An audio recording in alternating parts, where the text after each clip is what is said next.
નમસ્કાર, ચક્રવાત ન્યૂઝ સાથે હું છું જાનવી. આજના મહત્વના સમાચારમાં વાત કરીએ તો કાંકરેજ તાલુકાના દેવ દરબાર જાગીર મઠ ખાતે 9 જુલાઈના રોજ જિલ્લા ભાજપ પ્રમુખ કીર્તિસિંહ વાઘેલાની અધ્યક્ષસ્થાને 1008 વૃક્ષારોપણ કરવામાં આવ્યું. કાંકરેજ તાલુકા વિકાસ અધિકારી નરેશભાઈ ચૌધરીએ એમની ટીમ દ્વારા સુંદર રીતે આયોજન કરવામાં આવ્યું હતું. તો તારીખ 9 જુલાઈ 2025ના રોજ બપોરે કાંકરેજ તાલુકાના દેવ દરબાર જાગીર મઠ ખાતે 1008 જુદા જુદા પ્રકારના વૃક્ષોનું વાવેતર કરવામાં આવ્યું. કાંકરેજ તાલુકાના પૂર્વ ધારાસભ્ય અને ગુજરાત સરકારના પૂર્વ શિક્ષણ મંત્રી અને વર્તમાન બનાસકાંઠા જિલ્લાના ભાજપ પ્રમુખ કીર્તિસિંહ વાઘેલાની અધ્યક્ષસ્થાને વૃક્ષારોપણ કાર્યક્રમ યોજવામાં આવ્યો હતો, જેમાં દીકરીઓ દ્વારા સ્વાગત ગીત પ્રસ્તુત કરીને ઉપસ્થિત મહેમાનોનું પુષ્પગુચ્છ અર્પણ કરી સાલ ઓઢાડી સન્માન કરવામાં આવ્યું હતું. ભારતીય જનતા પાર્ટીના નેતાઓ, કાર્યકરો સાથે તંત્રના અધિકારીઓ પણ હાજર રહીને પંડિતના મુખેથી મંત્રોચ્ચાર કરી વિધિવત રીતે વૃક્ષારોપણ કરવામાં આવ્યું હતું, જેમાં 251 વડ, 400 લીમડા, 200 પીપળા, 200 ઉમરા એમ જુદા જુદા પ્રકારના વૃક્ષોનું વાવેતર કરવામાં આવ્યું, જેમાં 100 થી વધારે યુવાનો દ્વારા ખાડાઓ ખોદીને તૈયાર કરી વૃક્ષારોપણ કરવામાં આવ્યું. વિરમસિંહ વાઘેલા સાથે ચક્રવાત ન્યૂઝ, બનાસકાંઠા. ખેરાલુ લીંબચ માતાજીના વાડી ખાતે કોંગ્રેસ યોજિત સન્માન સમારોહ યોજવામાં આવ્યો. મહેસાણા જિલ્લા કોંગ્રેસ નવનિયુક્ત પ્રમુખ બળદેવજી ઠાકોરના અધ્યક્ષસ્થાને કાર્યક્રમ યોજાયો. તો પૂર્વ ધારાસભ્ય ભરતજી ઠાકોર, પૂર્વ ધારાસભ્ય ચંદનજી ઠાકોર સહિત બાબુજી ઠાકોરે સ્ટેજ પર સ્થાન લીધું. ખેરાલુ વિધાનસભાના ખેરાલુ, વડનગર સહિત સતલાસણા તાલુકાના ગામોના સરપંચોનું, કોંગ્રેસના જીતેલા સભ્યોનું સન્માન કરાયું. કોંગ્રેસના આગેવાનોએ સ્ટેજ પરથી લોકોને પક્ષને મજબૂત કરવા અપીલ કરી હતી અને બળદેવજી ઠાકોરે સરપંચ જેટલી કોઈ નેતાની પાસે નથી, કઈ સરપંચને જાતે કામ કરાવો, કોન્ટ્રાક્ટરને રજા આપો તેમ કહ્યું હતું. ચંદનજી ઠાકોર સહિત બળદેવજી ઠાકોરે મીડિયા સમક્ષ વિગતો આપી હતી. ખેરાલુ ખાતે ત્રણ તાલુકાના પ્રમુખ અને શહેર પ્રમુખો દ્વારા સરપંચોનો જે સન્માન સમારંભ રાખવામાં આવ્યો છે, એના અનુસંધાને અમે આજે અહીંયા આવ્યા હતા. તમામ જે સરપંચો આવ્યા છે એમને કઈ રીતે ગામમાં એકતા રહે, ગામમાં વિકાસના કામ સારા થાય, એવી બધી તમામ સૌએ સૂચનાઓ આપી છે, એવી વાત કરી છે. અને આ સમારંભમાં તમામ જે મોટાભાગના સરપંચો ભારતીય જનતા પાર્ટીનું શાસન હોવા છતાં, ભારતીય જનતા પાર્ટીના ધારાસભ્યો હોવા છતાંય પણ મોટી સંખ્યામાં અહીં આવી અને કોંગ્રેસને મદદ કરી છે. ત્યારે હું એવા તમામ સૌ સરપંચોને અભિનંદન આપું છું અને એમનો આભાર પણ માનું છું. આગામી સમયમાં તાલુકા પંચાયત, જિલ્લા પંચાયત કેવી રીતે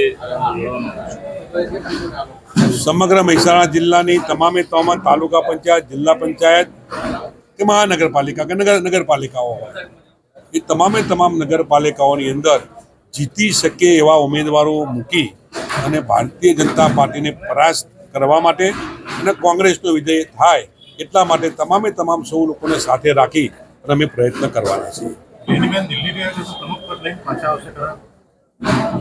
આ દિલ્હીનો પ્રશ્ન છે.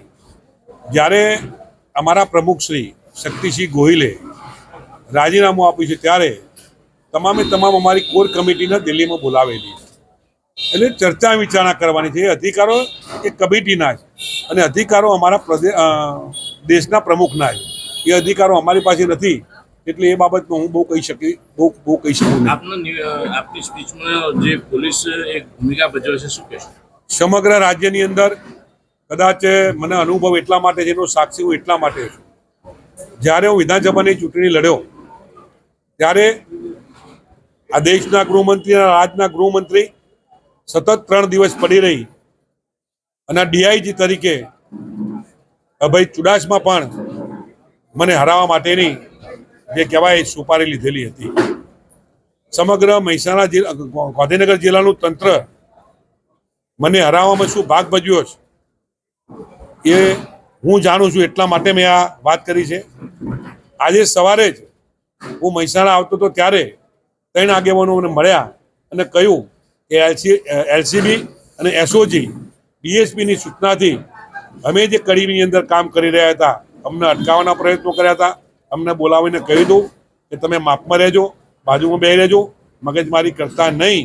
એટલે આ રાજ્યની અંદર તમામ જે ચૂંટણીઓ થાય છે એ ભાજપ લડતું નથી, એ પોલીસ લડે છે. પોલીસ શું ધંધા કરે છે, પોલીસ શું કામગીરી કરે છે, એ આખા રાજ્યની અંદર ખબર છે. અને એટલા માટે મેં જવાબદાર માણસ તરીકે, એક મહેસાણા જિલ્લા કોંગ્રેસના પ્રમુખ તરીકે હું આપને વિનંતી કરું છું કે ભારતીય જનતા પાર્ટીની ચૂંટણી એ પોલીસે લડવાની શરૂઆત કરી છે. તમે જુઓ, ગોપાલ ઇટાલિયા, ચૈતર વસાવા જ્યારે એની મિટિંગમાં ચર્ચા કરી રહ્યા હોય ત્યારે ફરિયાદ નોંધાઈ ના હોય છતાં એને ઉપાડી અને ગાડીમાં લઈ જઈ અને પછી ફરિયાદ નોંધી અને જેલમાં નાખવાના પ્રયત્નો કર્યા છે. તો આ કામ પોલીસ નથી કરતું તો કોણ કરે છે? એ આપ મારા કરતા આપ બધા વધારે જાણો છો. તો એક મીડિયાના માધ્યમથી હું આપને કહેવા માંગુ છું કે એક કહેવત છે કે મીડિયા એટલે કઈ વાંક ચોથી જાગીર છે. તો તમે પણ તમારી ફરજ બજાવી અને આ રાજ્યની પ્રજાને ક્યાંક સાચા પ્રશ્નો મૂકવાનો પ્રયત્ન કરો, એ જ વિનંતી સાથે. ફારૂક મેમણ સાથે ચક્રવાત ન્યૂઝ ખેરાલુ. આજે ગુરુ પૂર્ણિમા નિમિત્તે શહેરની માતૃશ્રી ચકુબાઈ પ્રાથમિક શાળામાં શહેરની ભારત વિકાસ પરિષદ દ્વારા ગુરુ વંદના કાર્યક્રમનું આયોજન કરવામાં આવ્યું હતું. આજના દિવસે જીવનમાં ગુરુ કેટલું મહત્વ છે અને દરેક વ્યક્તિના જીવનમાં એક ગુરુ તો હોવા જ જોઈએ.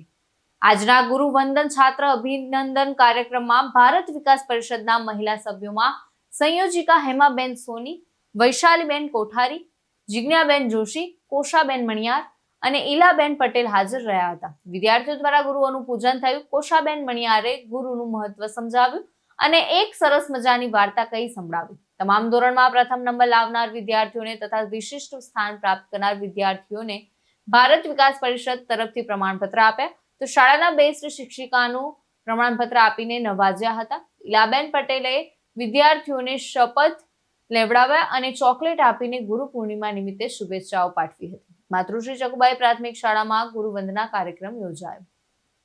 પ્રકાશ સોની સાથે ચક્રવાત ન્યૂઝ વિસનગર. સુપ્રસિદ્ધ યાત્રાધામ એવા ચોટીલા ચામુંડા માતાજીના ડુંગર પર ભક્તજનોનું ઘોડાપુર ઉમટી પડ્યું. તો આજે ગુરુ પૂર્ણિમા હોવાથી અસંખ્ય ભાવિ ભક્તો માતાજીના ચરણોમાં શીશ ઝુકાવીને પવિત્ર બન્યા. પગપાળા વાહનો મારફત સૌરાષ્ટ્ર સહિત ગુજરાતભરમાં અસંખ્ય ભક્તજનો માતાજીના દર્શન માટે આવી પહોંચ્યા હતા અને કોઈ અનિચ્છનીય બનાવ ન બને તે માટે ચોટીલા પોલીસ ખડે પગે જોવા મળી. વિક્રમસિંહ જાડેજા સાથે ચક્રવાત ન્યૂઝ ચોટીલા. અમીરગઢ તાલુકાના રબારિયા ગામના સીમો ખેતરમાં બાજરીની કાપણી કરતા અંદાજે 5 ફૂટ અજગર દેખાયો. અમીરગઢ તાલુકાના રબારિયા ગામ ડાબી મથુરસિંહ અજમલસિંહ પોતાના સર્વે નંબરમાં ખેતરમાં મજૂર દ્વારા બાજરીની કાપણી કરી રહ્યા હતા. તે દરમિયાન એક મજૂરના હાથમાં અજગરનો પાછળનો ભાગ આવી જતા મજૂરો ગભરાઈ ગયા હતા. તો બાજરીને 4 ઊંચી કરતા અજગર દેખાયો હતો. આ અંગે ખેતરના માલિક ડાબી મથુરસિંહ અજમલસિંહ અમીરગઢે આરએફઓ કચેરીમાં જાણ કરતા તાત્કાલિક 2 વન કર્મચારીઓ રબારિયા ગામમાં પોતાના સર્વે નંબર પર આવી ગયા અને અજગરને પકડીને બહાર કોથળીમાં બોરીમાં પૂરી ખાપાના જંગલમાં છોડી મૂકવામાં આવ્યો હતો. જીતેન્દ્ર અગ્રવાલ સાથે ચક્રવાત ન્યૂઝ ઇકબાલગઢ. ખેરાલુ કોલેજમાં ગુરુ પૂર્ણિમા ઉજવાઈ. તો ખેરાલુની આર્ટ્સ એન્ડ કોમર્સ કોલેજમાં પ્રમુખ માનસીભાઈ દેસાઈ ઉર્ફે મોટા તથા ટીમની પ્રસંગોની ઉજવણી કરવામાં સહયોગથી સુંદર કામગીરી જોવા મળી. તો આર્ટ્સ એન્ડ કોમર્સ કોલેજ ખેરાલુમાં સનાતન ધર્મના મહાન પર્વ ગુરુ પૂર્ણિમાની ઉજવણી કરવામાં આવી હતી. તો આ પ્રસંગે શ્રી વિરેન્દ્રપુરી મહારાજ ઉપસ્થિત રહીને ગુરુ મહિમા અને ગુરુના ભજનો સાંભળ્યા હતા. કોલેજના પ્રોફેસર ડોક્ટર બાબુભાઈ ચૌધરીએ ગુરુ શિષ્યના અનોખા સંબંધ વિશે ચર્ચા કરી હતી. તો કોલેજના 10 જેટલા વિદ્યાર્થી ભાઈ બહેનોએ ભજન અને ગુરુ પૂર્ણિમા અંગે સ્પીચ આપી હતી. કોલેજની વિદ્યાર્થી બહેનો દ્વારા કોલેજના બધા જ અધ્યાપકોનું કુમકુમ તિલક કરીને પૂજન કરવામાં આવ્યું હતું. તો ડોક્ટર ભગવાનભાઈ ચૌધરીએ પ્રસંગને અનુરૂપ ઉદ્બોધન કર્યું હતું. સમગ્ર કોલેજ પરિવારે આ પર્વને ઉજવવા માટે સુંદર સહયોગ પૂરો પાડ્યો હતો. કોલેજના વિદ્યાર્થી ભાઈઓ બહેનો મોટી સંખ્યામાં હાજર રહીને કાર્યક્રમમાં સહભાગી થયા હતા. સમગ્ર કાર્યક્રમનું સુંદર અને સફળ સંચાલન પ્રોફેસર ડોક્ટર શીતલબેન પ્રજાપતિએ કર્યું હતું અને આભાર પ્રદર્શન ડોક્ટર હિરલબેન પટેલે કર્યું હતું. ફારૂક મેમણ સાથે ચક્રવાત ન્યૂઝ ખેરાલુ. ગોધરા શહેરના સાતપુલ વિસ્તારમાં મેસરી નદી પર આવેલો બ્રિજ અત્યંત જર્જરિત હાલતમાં છે, જેના કારણે સ્થાનિકોમાં ચિંતા વ્યાપે છે અને તાત્કાલિક સમારકામની માંગ ઉઠી છે. ફારૂક મેમણ સાથે ચક્રવાત ન્યૂઝ ખેરાલુ.